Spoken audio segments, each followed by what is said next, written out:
Hello, thank you for tuning in. So I'm going to review the debate between Aron and Stuart Knechtle. I'm not sure if that's the correct pronunciation, but there you are. So it was put out on Modern Day Debates recently, I think just a few days ago. This is not going to be an exhaustive review. What I've done is I've made some points. I was literally sort of listening to it and doing other stuff because obviously I don't do this for a living. I work for a living, and while I was working I was listening and jotting down notes here and there, so it's going to be that kind of review. And I guess a lot of you guys have seen it anyway, but yeah, so here we go. So Aron Stuart went through, put forward quite a number of points in his opening statement. Obviously, we've heard a lot of it before. Christianity, the transformative power of it, it makes sense. The reliability of the Gospels, the number of manuscripts in circulation, extra biblical sources, etc., etc. All of them I would have a problem with, and of course, that's just a fraction of them. He actually went through quite a few, but Aron Ra had problems with virtually everything that he said. Of course he did. Aron Ra put forward his case against Christianity, that it doesn't make sense, that the sources are not historically reliable, etc. And I don't really want to go through everything that he said. It was more interesting when they went into sort of open discussion. But I would just like to say that I noticed that Aron Ra is very he's quite bold in the sense that he doesn't kind of sit on the fence and say he lacks belief. He more or less says there is no God. He more or less says the Gospels are not true. There was no resurrection. And I kind of admire him for that, and also for the fact that by doing that, he's putting himself in a sort of dangerous position with a Christian who's going to shift the burden of proof and insist that if this didn't happen, if the Gospels are untrue, if Christianity is definitely untrue, and if there is no God, you have to meet your burden of proof on those claims. And there was a moment, in fact, where we got bogged down on something. I'll come to that in a moment. But let me just go through some of the other points. Yeah, so this was quite an interesting one that Stuart put across. It's a sort of analogy, and I've seen this before. I've seen C.S. Lewis doing it, namely that because there are strange things in science, and we have trouble imagining these strange things like space bending, black holes and all that kind of thing. We have trouble getting our minds around it. Therefore, it shouldn't surprise us that for transcendental matters, for metaphysical matters, for matters of God, we would also have trouble getting our head around certain things. And what Stuart said about the resurrection, because they eventually did come to this, well, as Paul said, St. Paul, if Christ is not raised, then our faith is in vain, our faith is futile. So what Stuart said about the resurrection, the reason that it's true, and he gave put a lot of points across we've heard many times before, which have been refuted. They would not have, their priority wasn't telling the truth. And one way of knowing this is that they put details into the Gospels that harm the case of Christianity. For example, it was women that discovered the tomb, women's evidence was not worth anything in a court of law, etc. And if they were telling the truth on that, of course they must have been telling the truth that the resurrection is true. That's something we've heard before. It's been refuted. There have been question marks over this claim that women's evidence really was not accepted in courts, or that women were not regarded as being reliable witnesses. So, but the one that he mentioned, the one that he cited, his reason for believing in the resurrection he claims it has explanatory power, that we have these facts, and the only reasonable explanation, reasonable, is that there must have been a resurrection to explain the empty tomb, to explain the reports, to explain the 500 and the claims, and to explain lots of other things, all the manuscripts, the growth of Christianity, etc., etc., etc. None of these things that could happen unless the resurrection was true. And it's the same with science. It's the same with science because, for example, just like nobody alive today has seen the resurrection, of course not, but we've got evidence. Nobody has seen a black hole, of course not, but we've got evidence. And so he's equivocating these two things between scientific evidence and historical claim, and somehow saying that the claim for the resurrection has got equal credibility as claim that black holes exist. So Aron Ra did refute that and said, well, we've got actually stronger evidence for the existence of black holes than we have for the resurrection, and that the two are not comparable. So he made a good point there. I don't think anybody really was persuaded by that argument except, well, die-hard Christians, of course, and I think a lot of Christians wouldn't be persuaded by that argument. So all right, well, Tacitus, of course, Tacitus always crops up every time Stuart Knechtle speaks. He always goes to, well, of course there are extra biblical sources. It's disingenuous to say that there are not.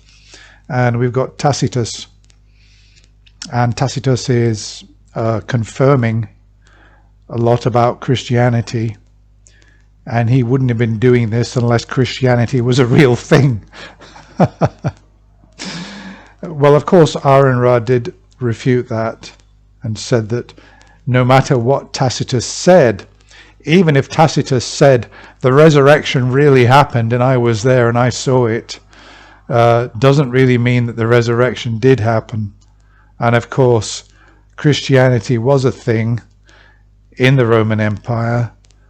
They had to be dealt with, and historians were reflecting this.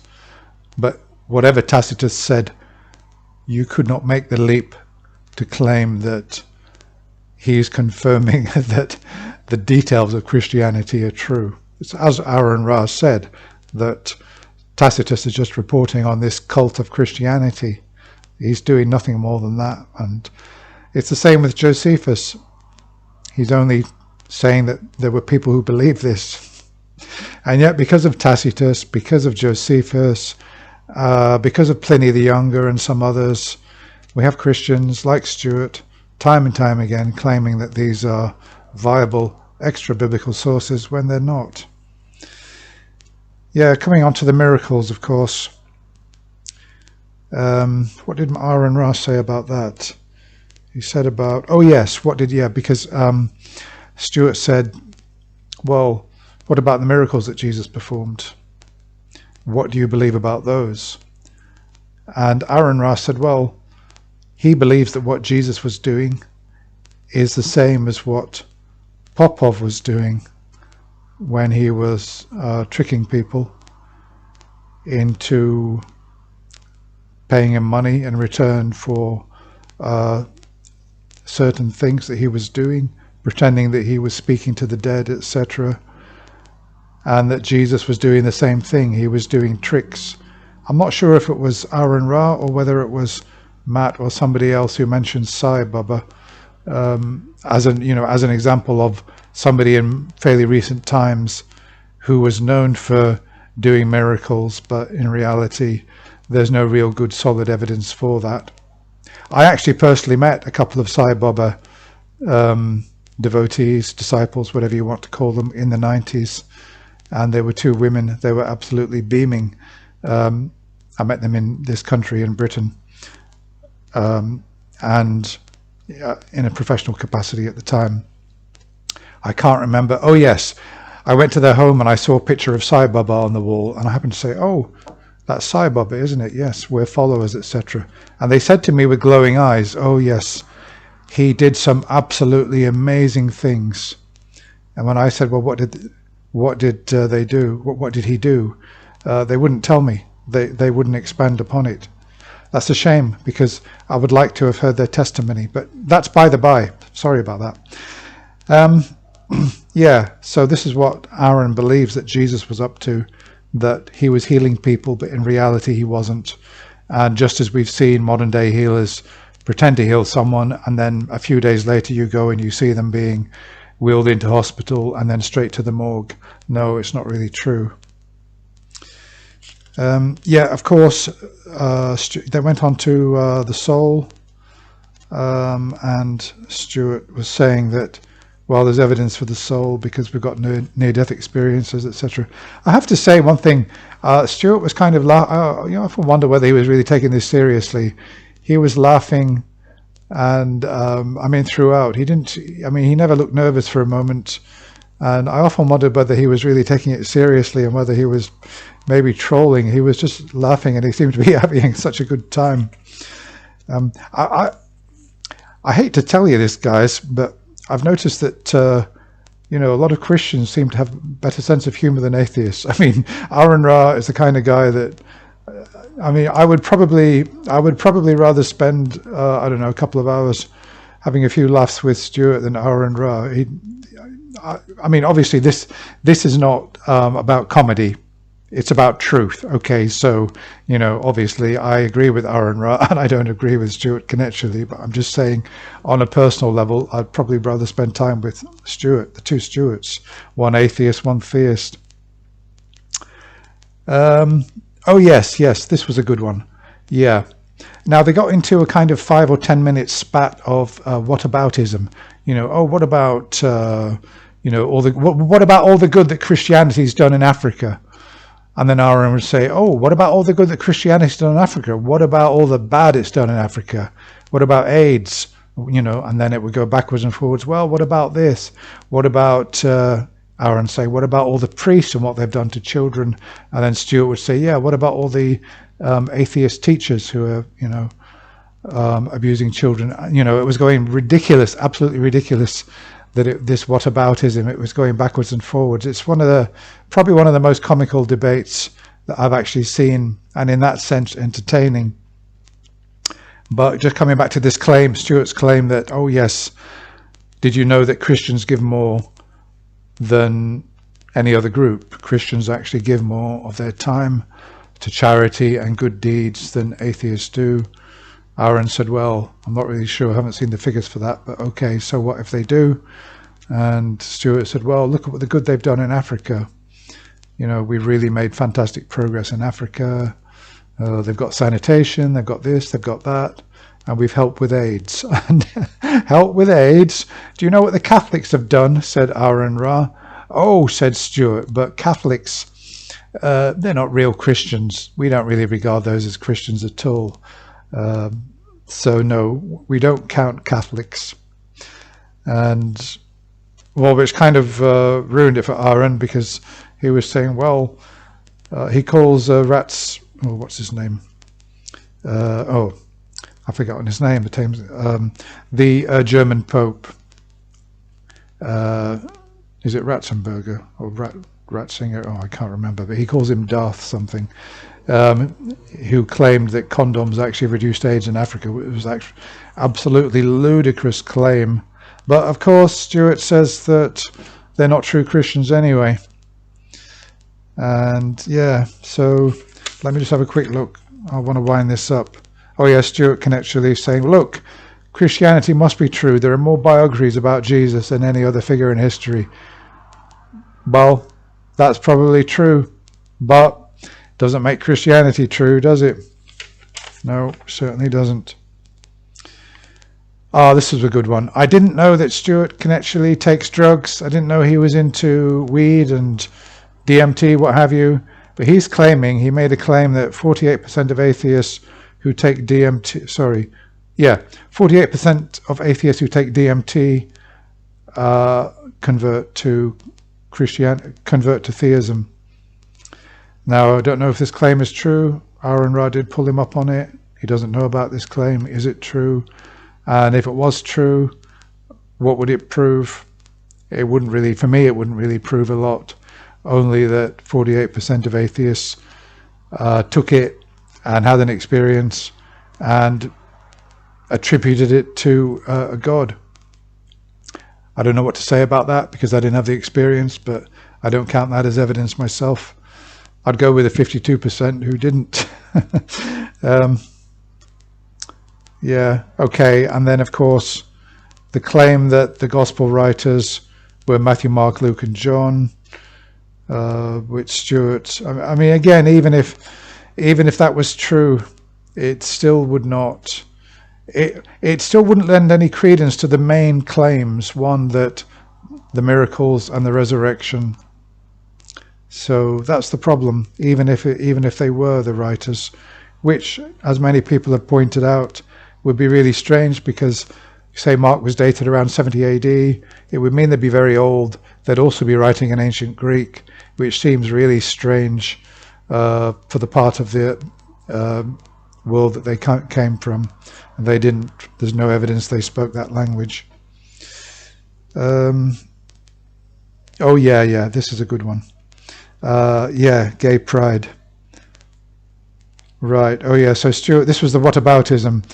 Yeah, because so Aron was saying, oh look, Christians are repressing the freedom of homosexuals. They're trying to, and trans people, etc.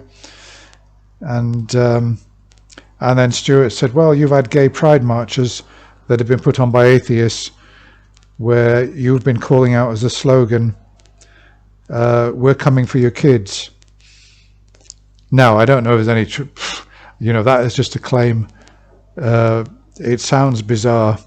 It sounds quite creepy as well. So I don't know what it's got to do with anything. It was more of that whataboutism. They were throwing mud at each other by this stage. Oh yeah, Darth Ratzinger. I've written it down here. That's what it was.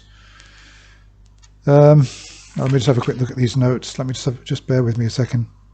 Oh yeah, Stuart claiming that there are Muslims who are converting to Christianity due to seeing Jesus, and people in AA are converting to Christianity, and people in prisons, a lot of criminals, are converting to Christianity and claiming that they've seen Jesus. Well, come on. I mean, we all know that possible for the prisons case is that they're hoping for early parole, so I wouldn't take that too seriously. As for Islam, there's actually more, I understand, going the other way, converting from Christianity to Islam. It's quite alarming for a lot of Christians. That seems to be happening. Okay, well, that's about it, really. That's about it. I would recommend it. It was quite entertaining, this one. A bit of a farce, to be honest. A bit of a fiasco. Yeah, that's all. I've got nothing more to say. If you saw it, let me know what your impressions are. Bye.